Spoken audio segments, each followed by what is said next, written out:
This is a behind the scenes of Vivek Ramaswamy at our conference. We run an insurance and investment business, and he came out as a keynote speaker to our event and gave an incredible message. In the beginning part of it, you're going to see his message. Then there's some Q&A from some of our agents, and the way that he answered questions, the way that he wanted to participate with the audience, and his mind, the way he thinks, from seeing him be a successful CEO to running for president of the United States, to the values and as an American, as a husband, as a father, as a leader, the level of dialogue, the debates, what he did, his work ethic, his relentlessness, it's absolutely admirable. And we got a chance to ask him some questions prior to the message. And the way that he processes is just at a different level. I'm so grateful that he came and spoke to our guys, added so much value. Thank you, Vivek. Thank you so much to your team as well. We are blessed by your presence and the message, and we are grateful for you. Enjoy the video, everybody.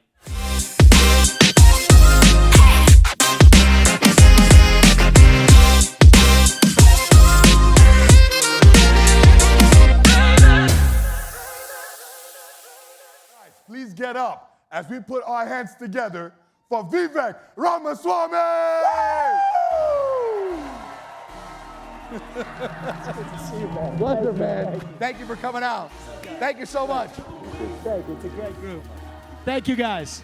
Thank you. It's great to be here, guys. Thank you so much. It's good to be here. I like it. Got the music. Thank you for the warm welcome, guys. Thank you, guys. We're actually going to have some fun tonight. We were initially going to do a speech. I'll give you a little bit of an opening, and then we're actually going to make this a conversation. We got microphones going around, and I want to hear from my fellow entrepreneurs. So, first of all, thank you for the warm welcome, and thank you for what you all do. Because I tell you, you are here because you want to live the American dream. I'll tell you about the American dream. I was in second grade. I was 7 years old. I remember this, when I heard Martin Luther King's I Have a Dream speech for the first time. That was a speech where he said, I hope my 4 children grow up in a country where they are judged, not on the color of their skin, but on the content of their character. That's right. And that dream, it stuck with me. It meant something to me because it was the dream that allowed me to go in a single generation from being the kid of Indian immigrants who came to this country with no money to founding a multi-billion-dollar biotech company. Did it while marrying my wife, Apurva, who is a throat surgeon at Ohio State, saving lives every day. She would be a badass first lady if we got elected, I'll tell you that. Raising our 2 sons, following our faith in God. That is the American dream, and I am worried that American dream isn't going to exist for our 2 sons and their generation unless we step up and do something about it. It's going to take all of us, not just some president coming from on high to save us. I ran for president, and I'll tell you in the question and answer why I didn't, what we hope to accomplish, and what we will accomplish for this country. But I'll tell you, it's not just going to be some president coming from on high from the White House to save us, like a political messiah. It doesn't work that way. If we are going to be saved, it is going to be because we save ourselves. Every one of us has a role to play. Every entrepreneur in this room has a role to play. Every father, every mother, every pastor, every business owner, every teacher, every coach has to play their role too. And the number one thing I think we need to do right now is overcome this culture of fear that we have in this country. This culture of fear, it is spread like an epidemic. Fear of losing your job. Fear of your kids getting a bad grade in school. Fear of becoming an outcast in your community. That culture of fear has replaced our culture of free speech in America. And if you want to know how well are we doing as a country, what's the best measure of the health of American democracy? What is it? It isn't the number of green pieces of paper in our bank account. It isn't even the number of ballots we cast every November. These things are important, but they're not the most important thing. I think the best measure of our country's health is the percentage of people who feel free to say what they actually think in public. Right now, we're doing poorly, but we're going to do better. You know what? Fear has been infectious, but courage can be contagious too. It just takes more of us willing to step up and speak our minds. And so if there's one idea I leave you with tonight, one ask I have of every one of you, when you are the only person in a room who believes what you do, you have an opportunity and an obligation to now stand up and say it. Say it with a spine. Say it with conviction. Say it with respect. But part of respect is that you respect your neighbor enough to tell him what you actually think. Yeah, that's what makes courage is going to be contagious too. That's how we're going to get this country back. I'll give you my lesson. That's actually what worked for me as an entrepreneur. Right? There's one lesson I would leave with you as an entrepreneur that allowed me to succeed is if the pack is running in one direction, you go the other direction, and you are right. You don't look back the other way around. So my first business was a biotech company. I saw the way pharmaceutical companies were developing medicines. They're a corrupt industry. They're regulated by the FDA. It's a monopoly profit industry. It's disgusting the way they do it. And so I said, you know what? There's a number of medicines that they're developing that they should be working on, but they're not. And so we're going to focus on the areas that pharma has abandoned. Okay, we're going to focus on areas like endometriosis and uterine fibroids. They'll wax eloquent about helping minority communities. Well, they don't actually do developing the drugs that many of those communities actually need for women's health conditions. One of the therapies I developed is a life-saving therapy in kids, where 100% of kids die by the age of 3 if they're born with this genetic disease. And we worked on a therapy where now a majority of those kids live lives of a normal duration, thanks to what we were able to work on. Thank you. Thank you. I appreciate that. And I'm proud of it. But it takes the ability to see, okay, the pharmaceutical industry, if they're running in one direction, they coordinate with each other on which drugs they're going to develop or not. We got to run the other direction, even though they didn't appreciate it at the time. Even though they criticized me for doing it, that's exactly how we did it. Now, one of those medicines I developed, one of the first ones actually, so this company ended up being successful. As you heard, it's actually more than $7 billion today. It's a successful company. We developed 5 medicines that are FDA approved. But what they left out of that introduction was the first drug that I actually worked on, the first major one, was a therapy for Alzheimer's disease. And this is really important to so many of us. Probably every one of us knows somebody or is 1 degree away or 2 degrees away from somebody who's been affected by this disease. My mom was a geriatric psychiatrist who worked in nursing homes, taking care of Alzheimer's patients. So this was a passion of mine for a long time since childhood. And it looked like there was a therapy that was going to work to treat patients who suffered from this devastating disease where one had not been approved for 20 years. I was 28 years old when I started the company. I was 29 when we started developing this medicine. Now, initially, people in the pharmaceutical industry laughed, said, oh, no, we're not developing drugs for Alzheimer's because they've all failed. And here's this new guy that thinks he can do it. But then people started to looking at this a little bit more. Some of the top drug developers in the world began to join and say, no, I think this has promise. Then it started to gain steam. Then it got a lot of attention. Then, you know what? It actually became the backbone of the IPO that I first did of a company that ended up having been the largest biotech IPO in history, actually, at that time. And then my face was on the cover of Forbes magazine at the age of 29 or 30 years old. And we're awaiting the results of this therapy, and we're waiting for it 18 months later. We do the trial, do everything the right way, set it up. We always know there's going to be a chance of success, so we know there's going to be a chance of failure. But we took that risk. 18 months later, we get there. Now the entire pharmaceutical industry is watching, and the rest of the industry, they were worried that we were going to succeed. Because if we succeeded, that means the rest of the way, pharma had developed their medicines, that it was broken. So we get to that day. It was about September. I want to say it was September of 2017, and I remember the moment. We felt like we're within striking distance of changing history.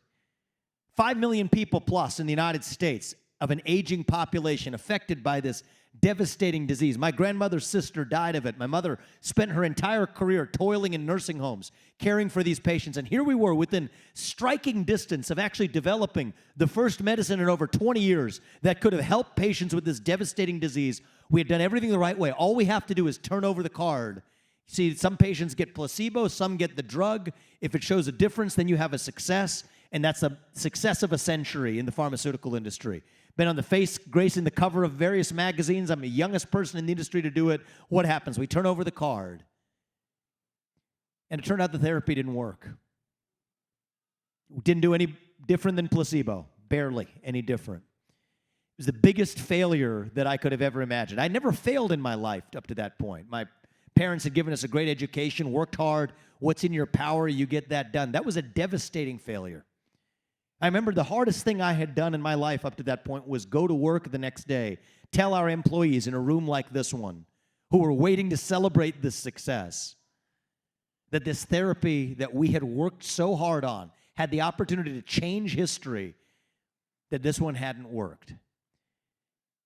And yet, in the face of that failure, it was that same team that we built to develop that medicine, some of those same people that helped then develop that life-saving therapy for kids, that life-saving therapy for countless other diseases that we then went on to work on. And so the moral of the story for me was, yes, could you go through some hardship? Did I take that biggest risk and fall flat on my face? Okay, worse than falling off this stage here.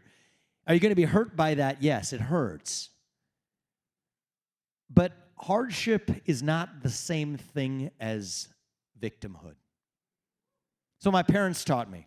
My dad went through hardship. I remembered that. Brought me back to my youth. I can choose to be a victim, or I can choose to be victorious. And we chose to be victorious. And that's the choice we need to make right now in our own country. They teach our kids now. I'm a father of 2 sons. They teach them to think of themselves as victims in our schools, in our culture, in our movies, in our broader American life today. That if you're going to encounter some hardship, you have to be victimized by it. Our culture of excellence in this country, it has been replaced by this new culture of victimhood. Our culture of excellence, it has leapt oceans to lift up places like China, while their culture of victimhood actually came all the way back here to hold us down. And when we rallied behind the cry, many of us did, to make America great again, we didn't just hunger for one man. We hungered for the unapologetic pursuit of excellence in this country. That's what it means to be an American. And so my message to you tonight is, just like me, I'm sure every one of you has, or if you're a young person in this room, that you will encounter some hardship in your life. The choice of whether you actually overcome that hardship is a choice that belongs to you. You can choose to be a victim, or you can choose to be victorious. And in this country, we choose victory. Every one of us has our own God-given gifts. How old are you, if you don't mind me asking? How old is this young woman here? She's 4. So I had asked you, it looks like my son's turning 4 in a few weeks. He'll be your age as well. And we'll tell him the same thing I'll tell you. Every one of us, every one of you, including you, has a God-given gift. It's up to us to figure out what that God-given gift is and how do we use those gifts to do what is right in the short time that we are given. There's more to this life than just the aimless passage of time. Right? I look around the country today, what do they teach us? Celebrate our diversity and our differences. So much that we forgot all of the ways that we're really the same as Americans. Bound by that common set of ideals, bound by that culture of excellence. You know what I say? I'm going to say something controversial tonight. Our diversity is not our strength. Our strength is what unites us across that diversity. E pluribus unum, which means from many, one. We're not just a bunch of two-legged higher mammals walking some geographic space that we call a country, doing what our iPhones tell us to do on a given day. No, we're put here for a purpose. And every one of us, every entrepreneur in this room, every child in this room, every child at home has a God-given gift. It is up to us to figure out what that is, how we're going to use it to do what is right in the short time that we are given. That's our moral duty. That's what led me to start the businesses that I did, from the pharmaceutical company to Strive, which competed against BlackRock, to the other businesses that I've started that you all have started. It's what led me to run for president of the United States. And I think that if I can do this, as a kid of legal immigrants who came to this country 40 years ago to self-finance a run for U.S. president at the age of 38, as I've done, everybody in this room and every kid in this country can do all of that and more if we revive that culture of excellence. Merit is the system we love in this country. That no matter what your God-given talents are, you're able to achieve the maximum of your God-given potential without anybody standing in your way. And that's what the United States of America is all about. That is what makes America great. That is what makes America itself. That no matter who you are, or where your parents came from, or what your skin color is, or how long your last name is, in some of our cases, okay, that you will get ahead in this country with your own hard work, your own commitment, your own dedication, and that you know what? You are free to speak your mind at every step of the way. That is the American dream. That is what we are running to. And with your help, every one of your help, that is what we are going to revive to save this great nation. Thank you for coming out today, guys. God bless you and your families and your children, and may God bless our United States of America. Thank you all, and let's open this up. Thank you, guys. Thank you so much. Thank you, man. Vivek, thank you for coming out. Thank you, everybody. So, gang, what we're going to do right now is we're getting a little time for Q&A. Absolutely, yeah. Okay, a little time my for favorite Q&A. part. And so what we're going to do is we have vice presidents. If you're a VP, you have your question prepared. I'll start off. I got a question for you, okay?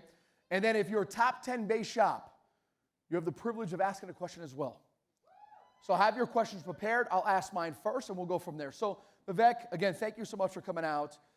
There's a lot of people that are new entrepreneurs here in the room. They are from many different diverse backgrounds, immigrant families, humble beginnings. My assumption is you start off somewhat similar. You have built multiple companies. Obviously, you just shared that multi-seven-figure IPOs, things of that nature. What advice can you give to some of the newest entrepreneurs in the room? And about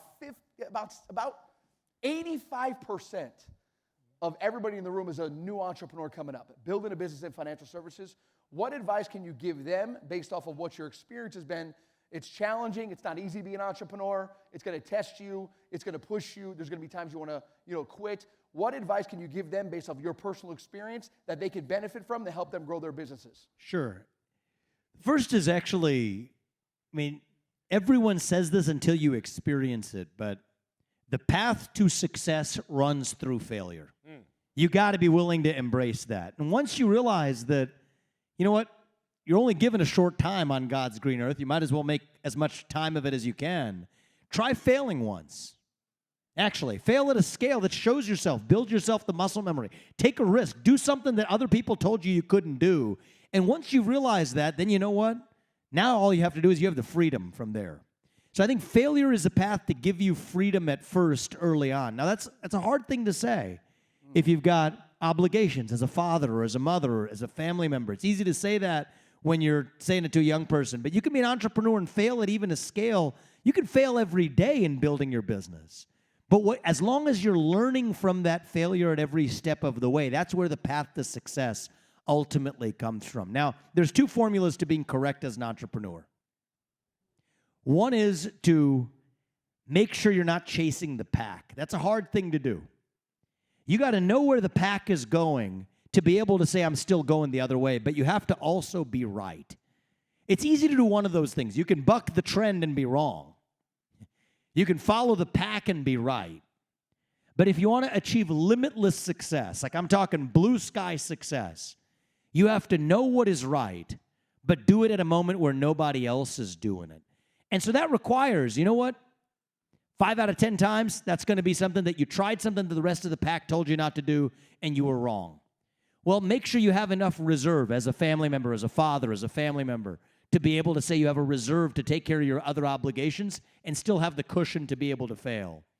But if you do that enough times and you're going to buck the trend and the pack is going in this direction, you're going the other way, the number of times that you're right will make up for your failures many times over. And that's how every great entrepreneur, I believe, has succeeded. And so that'd be my advice to you. Make sure you know where the pack is going so you don't run with them. And make sure you're right when you head in the direction that you do.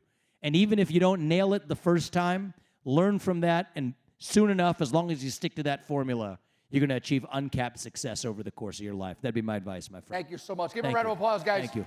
Thank you so much, Vivek. Thank you. I appreciate it. Okay, Cindy? Hello? Okay. First, my name is Cindy. I just wanted to say, first of all, that I followed your campaign, saw your debates, the flights, everything you were doing. I have a lot of respect for what you did, just your work ethic. And that makes sense because you've done what you've done with your business, and that's what you were doing there. So thank you for doing what you did and speaking up. So that's the first thing. Thank you. I appreciate that. It means a lot to me. No, I mean, we know being entrepreneurs what it takes. So in that token, we're entrepreneurs here in the room. Yeah. So we're solving to help something, right? We're solving the financial crisis, the small thinking crisis, the debt crisis. That's what we're here to solve for, financial wealth, okay? So you say take action as Americans. Yes. What specifically does that mean? Because I watch Instagram and they're like, we got to do something. We have to come together. We have to figure it out. And a lot of us, we want to do something. We just don't know what do we do. Does that mean we get more involved with volunteering? Does it mean we get more involved with political what exactly does that mean at our level, and what can we really do to help and to impact in a good way so we can go that right direction? If that make that question. Yeah, absolutely it does. Thank you. And that comes from such a good place where you want to have a good impact on this country. How do we step up and do it? The first thing I will say is, don't view what you're doing every day as an entrepreneur in a separate category from service to this country, actually. Right now, we have a flailing economy, flatlining economy across the board. You have people young people look up and say that capitalism is somehow a destructive system. Capitalism is still the best known system we have to lift people up from poverty. And so the first thing is, don't apologize for what you're doing as an entrepreneur. If you achieve your own mission as a company or as a business owner, make sure you have a clear mission and achieve that. And doing that alone, now there's more to this, but I'll say, first of all, doing that alone is itself a great service to this country. In the wealth that you create, in the people who you employ, in the example that you set for kids in this country who are lost, hungry for direction and purpose and meaning. That itself is a major accomplishment. Now, that being said, I would give you another piece of advice, is then once you've been able to achieve some level of success, here's something that's worked for me, is whenever you feel the impulse to be generous, and all of us have that. You know, you'll be going along and you ever feel an impulse, an honest, actual urge to do something generous? My advice is, don't think twice and just do it. I've never regretted it. It's one thing if somebody's forcing you and telling you have to do this, and, donate to some cause that, you kind of believe in it. You have to squint through your eyes to see it. I'm not talking about that. I'm talking about earnestly. You have an opportunity to be generous. It could be with your time as a volunteer. Could be with your money. Could be with the attitude that you give somebody who needs a lift. But whenever you honestly have an internal impulse to actually be generous, my number one piece of advice is just follow that. And then the third thing I would say that led me to write multiple books, eventually run for president, is, I was talking about this backstage actually, was take a little notebook around with you wherever you go. That's what I've done actually. Wow. And whenever something strikes you as something that really annoys the heck out of you in the world, in the country, could be in your business, in your community, just write it down actually. Because sometimes we bottle this stuff up and it festers. But whenever I take that pen, take that notebook and just write it down on the spot, and then even start the next morning and just take, 15 minutes, write 2 pages, long form. What I found is a lot of good things come out of that. And so when you asked that question, I went through the same phase. How do I make a difference? The first thing I started to do was writing, long form. And probably a lot of people didn't want to read. It's not for anybody else other than for me. But I had an old teacher. She taught me that if you can't write it down, you don't know what you actually believe yourself. And so that's something that worked for me, and it'd be an advice, especially to entrepreneurs who have so much capacity and are people of action. Sometimes actually taking that step to pause and actually write it down is something that actually led me ultimately on the journey that led to running for president. So that'll be my piece of advice to you. Thank you. Thank you. I appreciate it. All right. Guys, give it I up. appreciate it. Thank I'll you. go next, Dave. Dave. So, Vivek, I heard you talk about failure. Obviously, Cindy's question was powerful as well. We watched your journey. I think I was also DMing you on social media. And it's so crazy how you would respond back, or your media team would respond back, talking about America, loving the country. I have two-part question. Number one, where did that love stem from?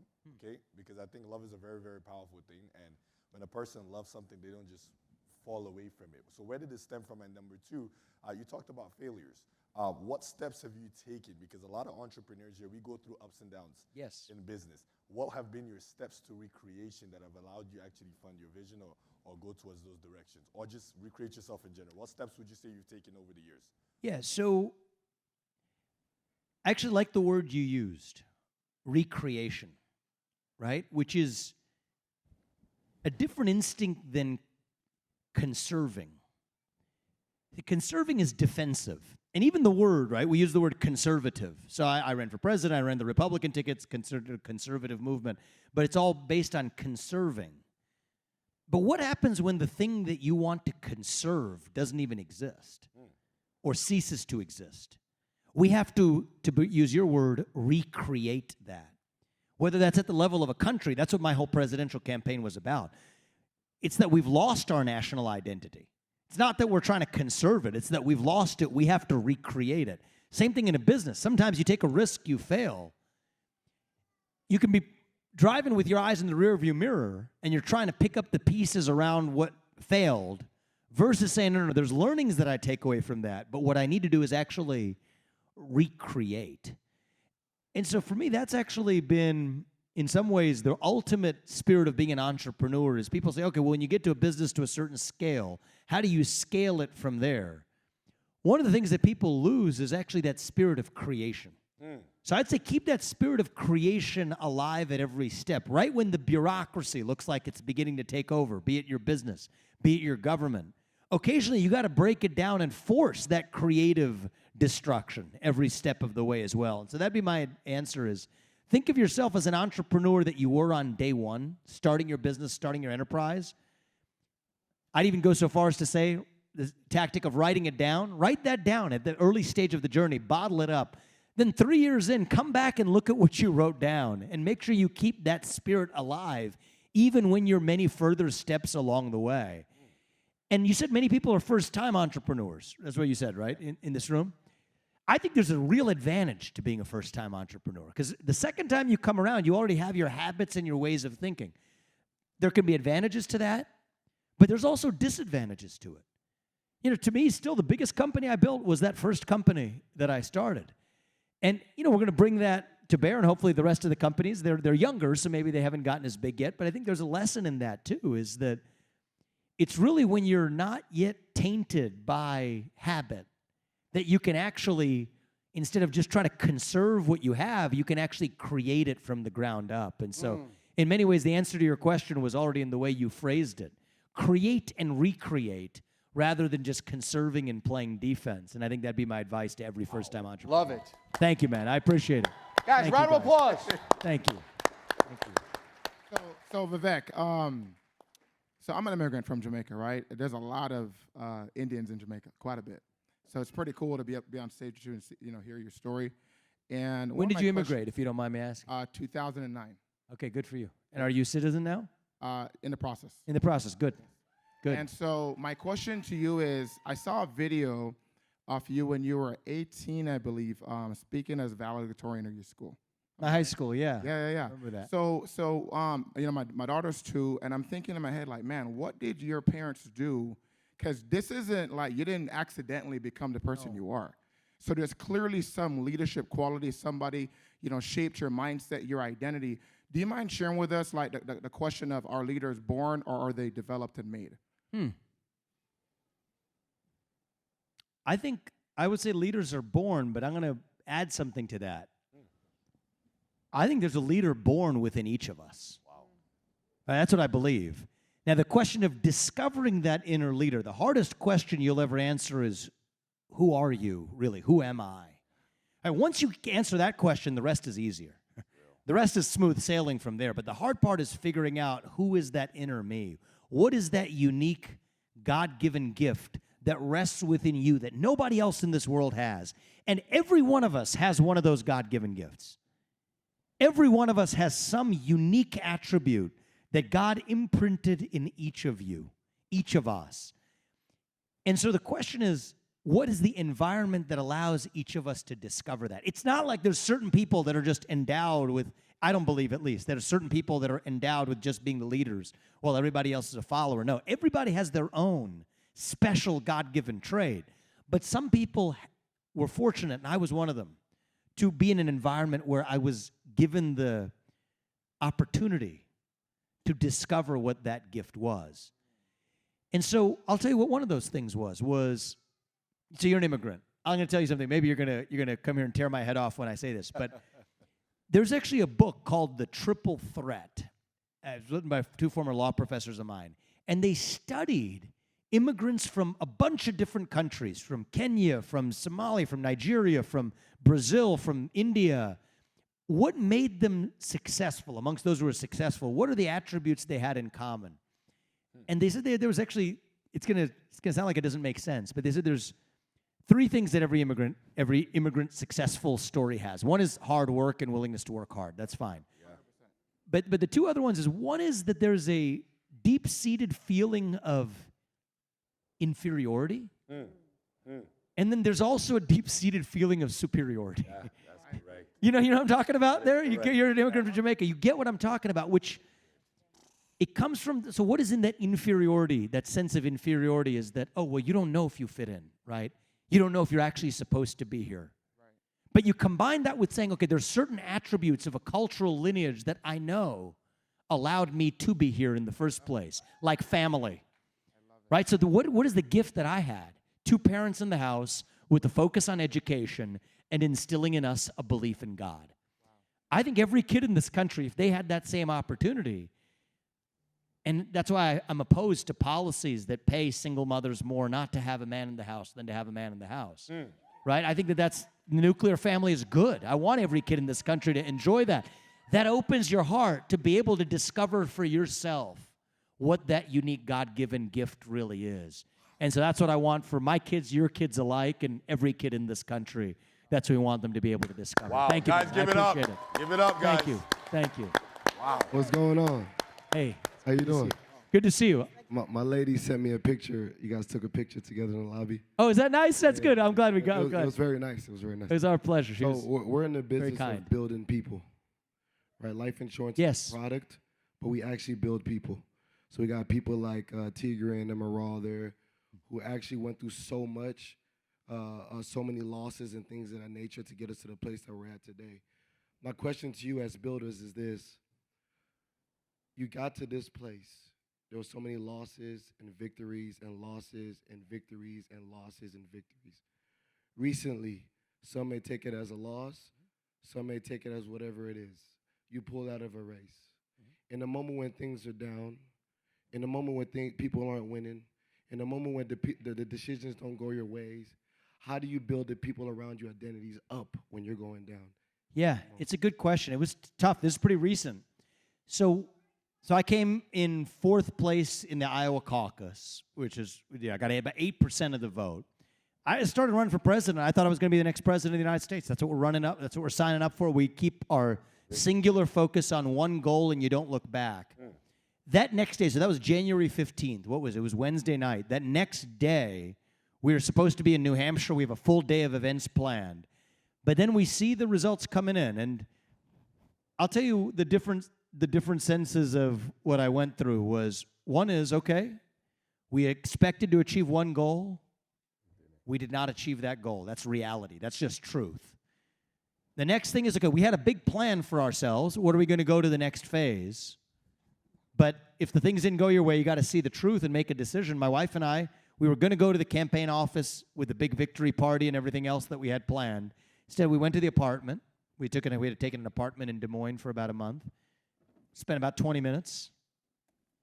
first temptation is to say you're going to look and squint and see, oh, well, maybe there's some path here or there, but then you come back to truth and say, you know what, I'm going to do what I believe is right. We're in this for a purpose. And the purpose doesn't have to do with my career. The purpose has to do with this country. And so what's the next best way we're going to be able to still serve this country? Let's do that instead. And that involved that night dropping out of the race. Then I'm able to then take a step back, and that hurt a lot. I mean, it was a difficult thing to do, and I was honest with our team. We told our whole team the same thing.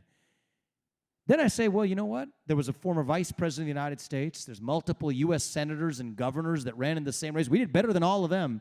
I was a no-name guy at the age of 37 when we started that, whose people name most people couldn't even pronounce. Many can't even pronounce it now. And we came this far. So that's also something that gave our team a lot to be proud of for their accomplishments too. But it starts with, how do you get through that difficulty? It starts and ends with the truth. So my whole commitment in the campaign was, I'm going to tell you who I am and what I stand for. As a family, we'll tell you who we are and what we believe. And if the people in this country want to vote for that, that's great. We will serve, and we volunteer to serve for 8 years if that's what this country wants us to do. But if not, and if after knowing who we are and what we stand for, you want to go with somebody else, I'm at peace with that. And so as long as you're grounded in the truth, I think that that's something that our team appreciated as well. And actually, I'll tie this back to the story I told earlier about the Alzheimer's drug failure that I had, right? One mistake that I made back then was, as a CEO, I thought my job was to still project strength to everybody at the company. And we came in at work that day, and I was devastated. I was crushed. But when we told our audience of employees about the results, I was so focused on just giving them a pep talk speech saying that, oh, but that's okay. Even though this didn't work, we're going to be great as a company. It didn't really land with them because none of us knew whether it really was going to be okay or not. And my saying it and hyping it up didn't change that reality. Now, in the end, it actually did go on to be okay, and we got 5 other medicines approved, and it was a multi-billion-dollar company after that. But we didn't know that was going to happen. And so this time around, there's no rah-rah speech we're giving everybody. I think I went in that night and I told them the same thing, and then we went downstairs and we told the press the same thing. We expected to get one result. We didn't achieve the results in Iowa that we wanted to achieve. I'm proud of what we accomplished, and we're going to change this country in the best way that we can. And if that doesn't mean being the president today and it means being president in the future, fine. If that doesn't mean being president in the future, it means serving this country in other ways. Whatever it is, stick to the truth. Yes. And if we stand for the truth will always win, and that's my philosophy in how to get through this with the team. So thank you, man. I like you. I appreciate it. Thank you. Thank you very much. Thank you back. We'll take a couple more questions.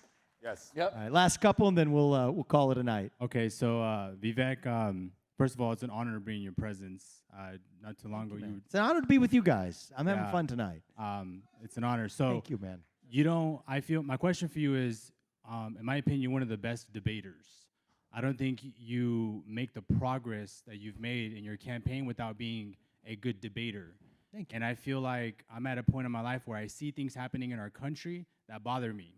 And I want to start like having a voice from, the kitchen table with friends and family to, wherever my talk might lead to one day. But what are some things that maybe one can do to become a good debater? Okay. A good debater is a good skill, even as an entrepreneur, actually. And even in building an enterprise, the best ideas win when you actually have vigorous debate to get there. So I'm going to give you a little bit of a mind bender here. But it works. I promise you it works. Of everything I've told you tonight, this is the one I have the most certainty in, okay? When you have a view, challenge yourself to get the best possible argument for the other side and make the best case you can for it. Like the best, not some straw man, like the best possible case you can for the other side. And then you actually understand your own beliefs that much better. Right? If you can't offer the best statement for the other side, that means you don't really understand what you believe yourself. That's what it means. And so I'll give you this is the most controversial topic, and you're not supposed to. They say don't talk about it, but I'm just put the views to one side. But we'll talk about this in the issue of abortion. Right? This one's going to divide the country to a breaking point.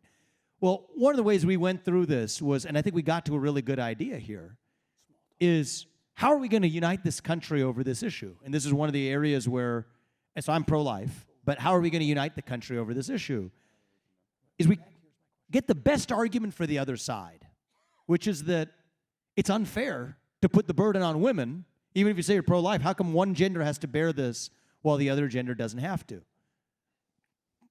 That's a tough argument to contend with. And so that led to one of my policy positions that I adopted, which is that I favor laws in this country that say that if you're the man and the woman brings the child to term, she should be able to make the man responsible financially for herself and the child fully 100% for the next 18 years if it's proven by a genetic paternity test. And you know what? What I found is no matter how much we may disagree on the issue, most people on both sides of this issue can agree on that basic principle. But we get there by first actually having the patience to understand what the other side actually says. And this is on, if we can do that on the most controversial of issues, right? This is the one that they say will divide the nation to a breaking point. We can do it on every other one too. And I think that takes a little bit of something you call empathy, right? It's like you're wearing a nice suit, fits you well today. Think of it like trying on a set of clothes, right? You went and bought that suit. You probably tried a couple of other ones on. Think of it like you're going to the store, you're shopping. You get to try it on from the rack, and if it doesn't fit, that's fine. You can put it back on the rack with a full refund. But at least you got to try it on in the first place. And it's only after you've tried on a few of them that don't fit really well that you find the one, like that one, that fits you really well in the end. And so think of an argument like a set of clothes. That's what I would say. Try it on. Don't be afraid to try it on. And when you say try it on, like actually try it on. Not to try to tear it to shreds, but actually see how it feels. Understand that. Internalize it. Even if it's the exact opposite of the person who's sitting opposed to you across the table. And then you say, then you understand why it doesn't fit. Then you come back and try your set of clothes back on. But you have a deeper understanding of not what you believe, but why you believe it. And that'd be my advice to anybody who wants to become a better debater. That's the best way to do it, and it's a great skill to have. Thank you, man. Thank you. I appreciate it. Thank you. You got my vote. You got my vote. Whenever you run, you got my vote. My question appreciate it, man. is real Thank you. quick, is you started a wealth management company, and you wrote the book Woke Inc., but can you just delve just a little bit more as to why you started it to counter the companies like... Yeah, I guess I didn't talk about that yet. So the company I started was a company called Strive that competes directly against BlackRock and State Street and Vanguard. I don't know if anybody's heard of these. Does it? Yep. Okay. Yes. So what these firms are doing is they're using our money, 401k accounts, insurance balance sheet money, whatever it is, pension fund money, to buy up shares of corporate America's companies, the public companies in America, but to vote for policies that most Americans actually do not agree with. So let's say they buy shares on behalf of you in an oil company like Chevron or Exxon, but they'll tell them they have to adopt emissions caps in the name of stopping global warming or climate change, even as the Chinese competitors aren't adopting any of those same emissions caps at all. So that's an abuse of authority. If you're managing somebody else's money, you have one job. It is to make the most possible money for the person whose money you're managing. That's what you owe them. It's called a fiduciary duty. It's basic, right?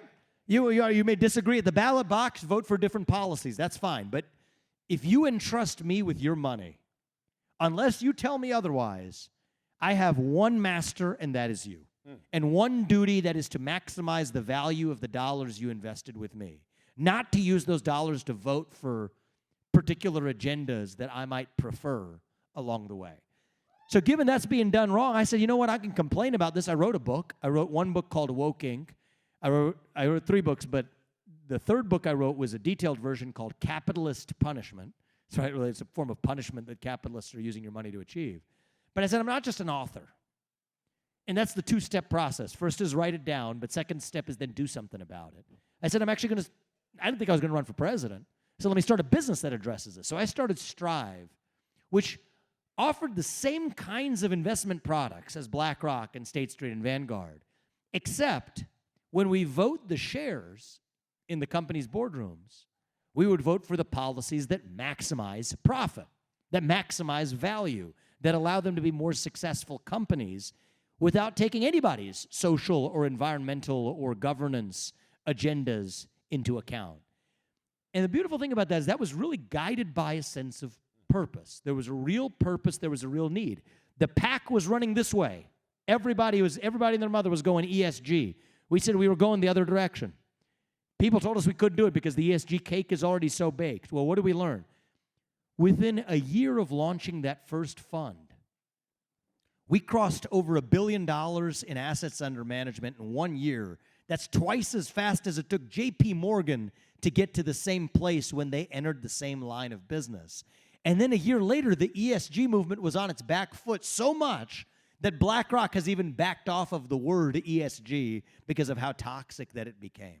And that shows how not just a president, but an entrepreneur can make a difference by speaking the hard truth at a time when nobody else is actually willing to do it.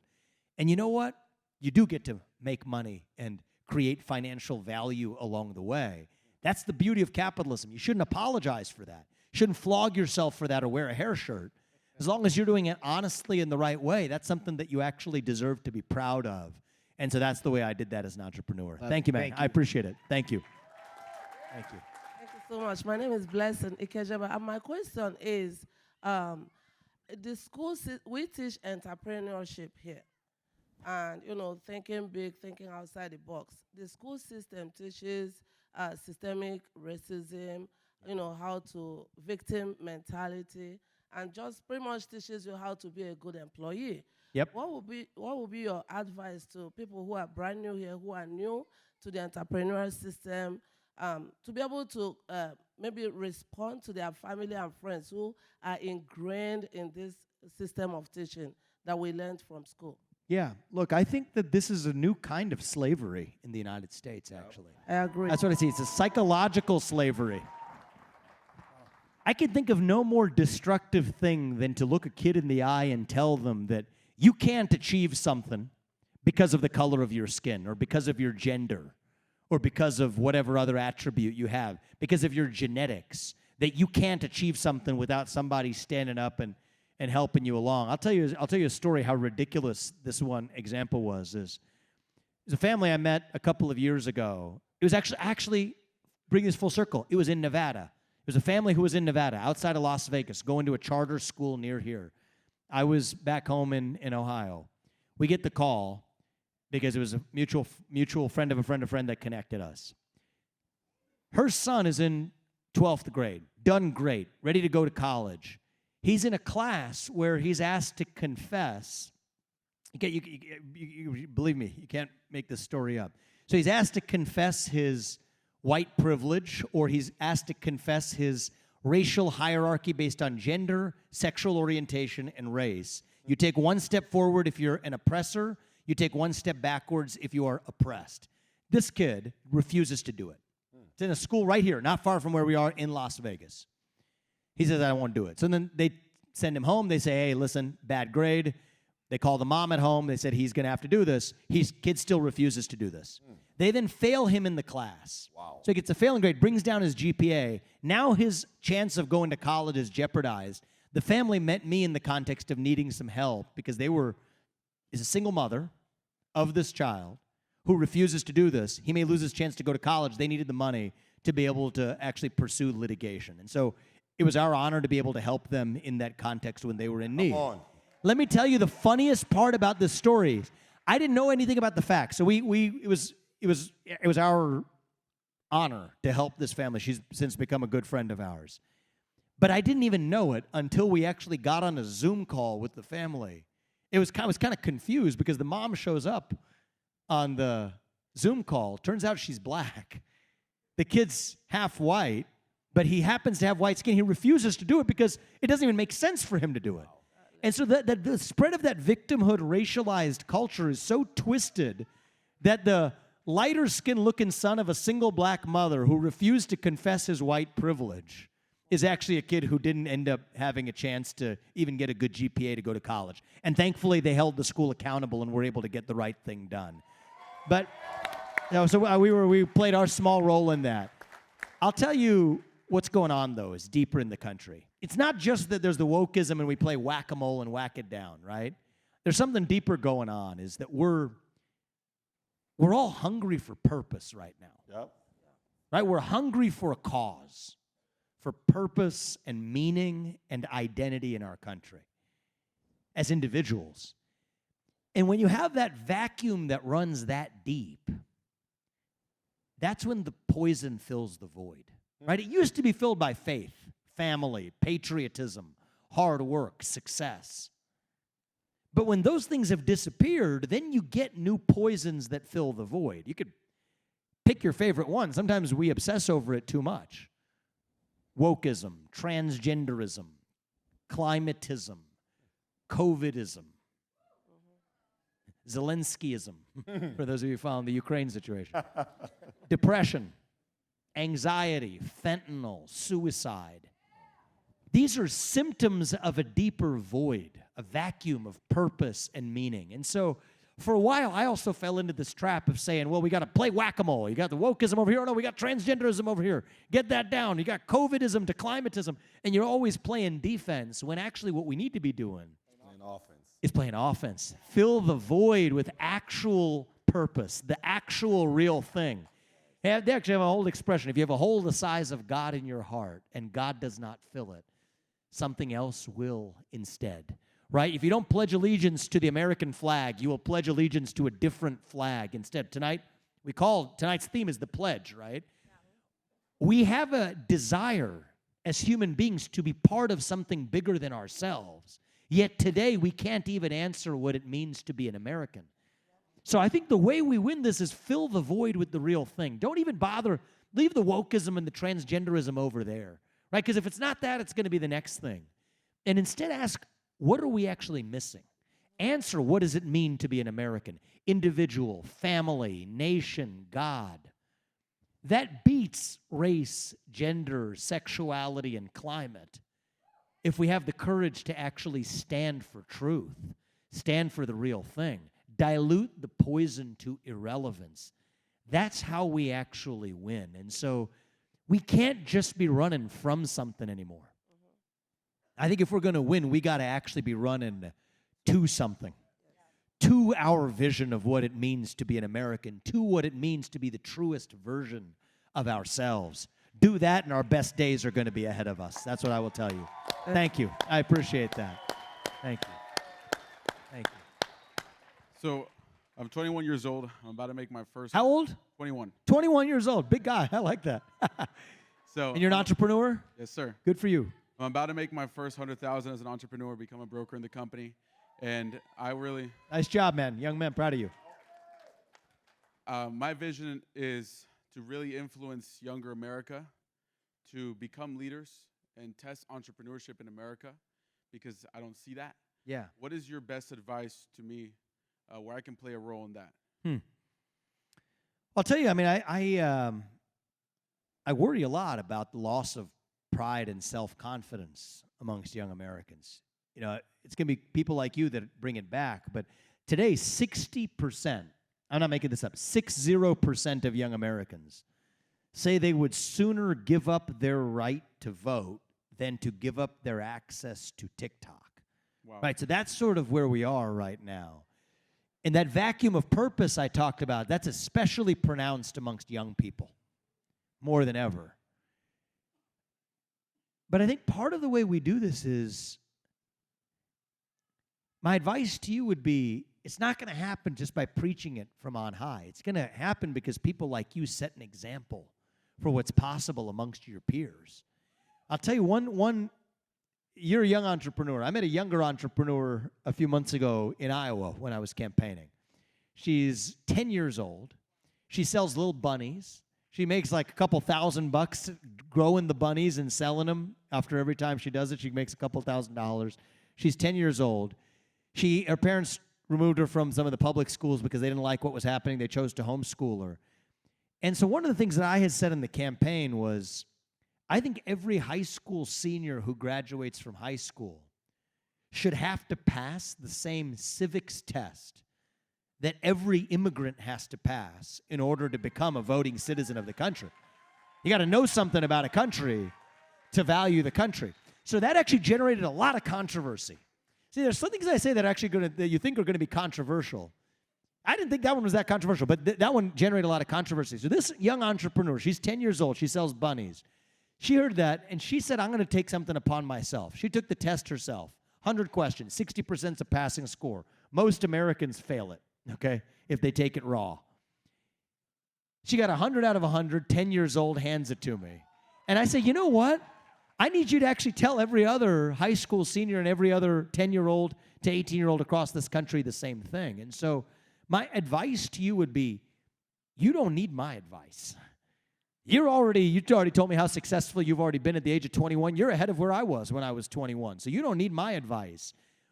What I need is you to do something for this country, which is tell everybody else your age what it is that allowed you to become an entrepreneur, make $100,000 by the age of 21 before you are. You do your part, and I'm going to do mine. And that's how you spread courage across this country.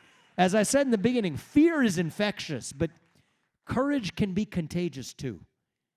It just requires more of us to step up and actually show it. And so if you're doing your part, that 10-year-old girl in Iowa is doing hers, it actually gives me hope. And I'll close with this, that we don't have to be this nation in decline anymore. Right? We're taught to believe we're at the end of the ancient Roman Empire, that all we have left is to fight over the scraps of some shrinking pie. Right? That's what we're taught America is today. I don't think so. I don't think we have to be this nation in decline anymore. I think as a nation right now, we're all a little bit like you, actually. Our nation is really a little young. That's what I see. Going through our own version of our adolescence. Right? Figuring out who we're going to be when we grow up. And when you view it that way, it makes sense again. You go through that adolescence, you go through that identity crisis. You lose your way a little bit. Do some stupid things. Maybe not you, but most of us did. But we are stronger for it when we get to our adulthood on the other side. So no, I don't think we have to be this nation in decline anymore. This is my pledge to you tonight. I think we will still yet be a nation in our ascent. Maybe the early stages of our ascent. Maybe we're not even at base camp. On our way still to that shining city on a hill, that country where we will look our kids in the eye and tell them and mean it that you do get ahead in this country with your own hard work, your own commitment, your own dedication. And as I said it before, you are free to speak your mind at every step of the way. That is the American dream. That is what makes this country great. And that is what we are going to revive to save our great nation. Thank you all for coming tonight. God bless you and your families. Give it and up, may guys. God bless our Vivek United Ramaswamy. States of America, guys. Thank you.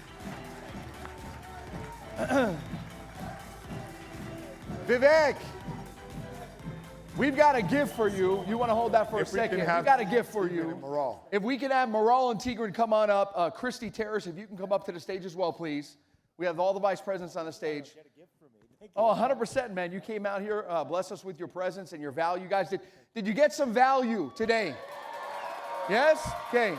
Oak, why don't you present Vivek with some of the gifts that we have in for Got him? you something nice as an appreciation. This is official signed gloves by one of the greatest hitters ever in boxing, Mike Tyson. Oh my gosh! All right, I'm going to use that. so I'll put that much. to use. Thank I'm going to you use so that on the much. debate stage if I ever get back there in the future. Yeah. I love that. Thank you.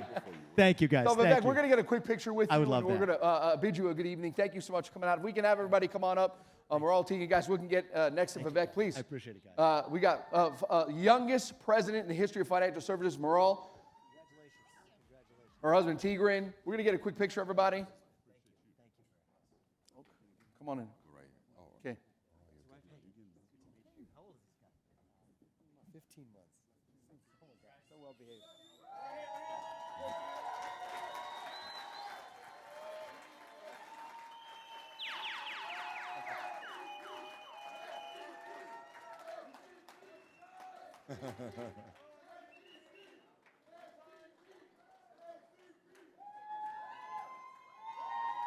Guys, give it up! Thank you, guys. Thank Thank you. you so much. Thank you. Good group. You can feel the passion. Very passionate. Okay. Thank you. Thank you very much. Passion of everybody in here. Man. Oh, you have no idea. Thank you so much, Vivek. Thank you.